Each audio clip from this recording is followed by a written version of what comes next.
Good morning at eto na nga ako, maglilinis na naman tayo ng aming kwarto. At syempre, ang una ko na namang ginagawa ay ang pagpupunas. Bali dyan muna ako nagumpisa sa area na yan.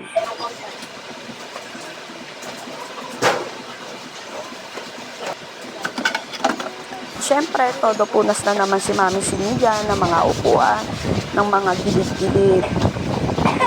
At isa-isa ko nga na naman pinagtatanggal ang mga upuan dyan. Dahil lilinisin ko na naman dyan yung mga dapat linisin at tanggalin. Damn!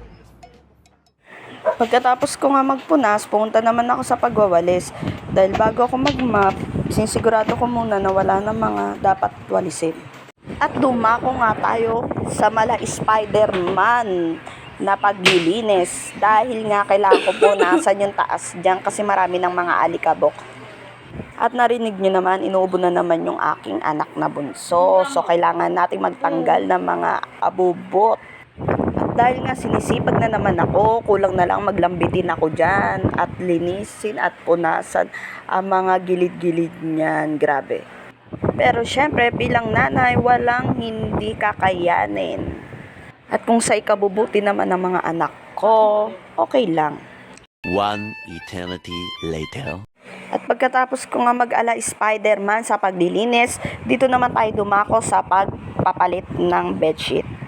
So alam nyo na mga mami, hindi naman mahirap magpalit ng bedsheet.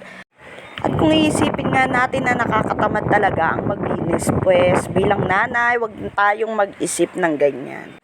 Kasi kung iisipin natin lagi na mahirap, nakakatamad, wala talaga tayong magagawa. Salamat sa panonood. Like and follow.